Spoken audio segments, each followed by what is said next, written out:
We have a responsibility out there tonight, and it is simply this. Do your job the best you can do it. Doesn't matter what they do. Do your job. It doesn't matter who's hurt. Do your job the best you can do it. Well, they did their job tonight. Snyder head coach Kurt Tippmann getting his team ready before the game against Luers. For more behind-the-scenes football, tune in at 6 o'clock every Wednesday. We'll be bringing you an all-access pass with our Coach Speaks segment again this year. Meanwhile, no extra motivation needed at Memorial Field. County rivalry game between DeKalb and Garrett. Both teams 1-0. Berenson won 2 of the last 3 against the Railroaders. Pick it up in the third quarter. DeKalb first drive of the second half. Harrison Price to Cooper Gramling. That's a touchdown, and the Barons lead 14-10. But Garrett marches right back down the field. Jaden Baker got off a huge game last week. That's a short touchdown, and Garrett now back in the lead, 17-14. After Garrett would recover the onside kick, 3rd and long. Check this out. Tanner Burns, amazing one-handed grab by Ben Purdy. He's in the end zone. That's a 47-yard touchdown strike. Garrett up 24-14. Garrett D. Well, they look like they got the stuff, but Stephen Lalonde bouncing outside. He's in for a 31-yard touchdown. The Barons lead, or the Garrett lead, I should say, cut to 24-21. DeKalb, one final drive at the end, not to be, as Garrett hangs on. Roll big train at home, 24-21. Our linemen started picking it up front. Tanner Burns giving us some good looks in the field. We started passing a little bit more. Got us open looks, and our defense just held them out at the end. I honestly don't know. I just sort of stuck my hand out there, and I just caught it. You know, we talk about being a blue-collar, tough kind of small town, and, you know, that's the kind of win that a town like this should be proud of, I hope. Garrett hosts Busco next week. DeKalb opens Northeast 8 play next Friday at New Haven. Speaking of those Bulldogs, New Haven all the way up at Lakeland. Both teams coming off quality wins in week 1. First quarter action, Lakeland punting. Michael Griggs, I can tell you Jim Rowland loves this kid. He gets the block. Diamond Towns the scoop and score. It's 6-zip just like that. Still in the first. New Haven doing it on offense. Nishan Buddy Jones, 10 carries, $140, 4 touchdowns. It's 13-0 at that point, and Buddy Jones had himself a day. Still in the first, Keyshawn Moore, the junior quarterback, hits Tyon Woods. Woods, one of the most dangerous weapons in all of Northeast Indiana this year. And New Haven rolls over Lakeland 53-19. Big win for the Bulldogs on the road. At Lions Field, Leo ranked 12th in 4A this week. They were hosting Angola. Leo returned the opening kickoff for a touchdown. Now it's the offense's turn. Craig Kloffenstein to Joe Lambra. That's one heck of a catch for the folks in purple. It's 14-0, and Leo was feeling good. A lot of push-ups for those ladies tonight. Still in the first, Jake Roddy dropped for the safety, making it 16-0, and the following kickoff, Trenton Bonner, he returned the opening kick for a touchdown.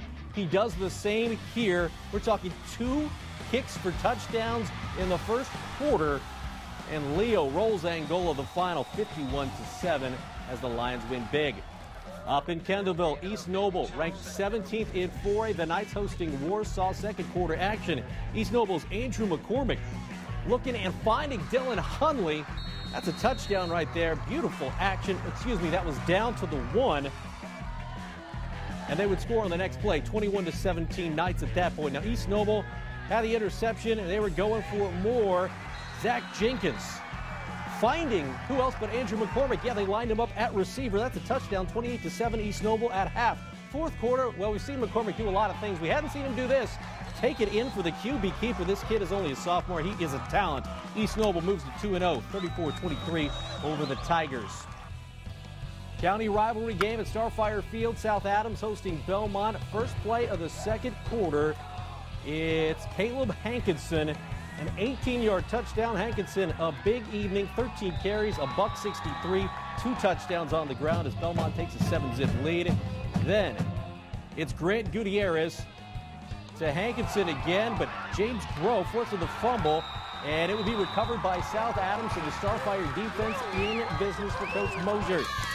Still 7-zip Belmont at that point, but you know what? They were looking good here. Second quarter, Mason Shinaberry from Gutierrez, and Belmont rolls South Adams. The final in this one, 41-zip Braves over the Starfires. The Old River rivalry game, Whitco and Columbia City. Eagles have won 11 straight against the rival Wildcats. First quarter action. It's Columbia City fumbling. Blake Dennis picks it up, and he would take it down inside the 5-yard line. Big play in this game. Second quarter, though, we're still scoreless from the 6. Connor Sherwin, he would fumble, and the Eagles recover. This one going back and forth, but nobody on the board just yet. Less than a minute left in the second quarter from the 9-yard line. It's Carson Reed with the score for the Eagles, and that was a big one because this one was a low score. It's Columbia City winning their 12th straight against Whitko, 10-8 in the Eel River rivalry game. In Butler, Adams Central and Eastside. Jets coming off their first ever win over county rival Belmont. That's why they were the FWO team of the week on Tuesday. It's Bailey Hurst with a hit on Connor Dove. Ball loose. Jets recover near midfield. Very next play, Stephen Eicher had that big touchdown in the fourth quarter last week against Belmont. He just goes into the end zone. 48-yard run right there, 6-zip AC. Coach Eschbach not liking that. He wouldn't like this either. Junior quarterback Andrew Hammond for AC decides to keep it himself. Good decision. Adams Central a winner at Eastside, 26-12 the final there. In Churubusco, Eagles lost quarterback Drew Buffenbarger for the season with a broken collarbone in week 1. Busco hosting always tough Cass. Fourth quarter action, Cass up 16-zip. Tom Richards, the pass picked off by Alex Urich, and Cass trying to shut out the Eagles. It's still 16-zip. Still in the fourth. Jackson Kane, formerly of Huntington North, now playing for Cassie at 24 carries, 142 yards, and that touchdown right there as Cass shuts out Busco at Busco, 23-0.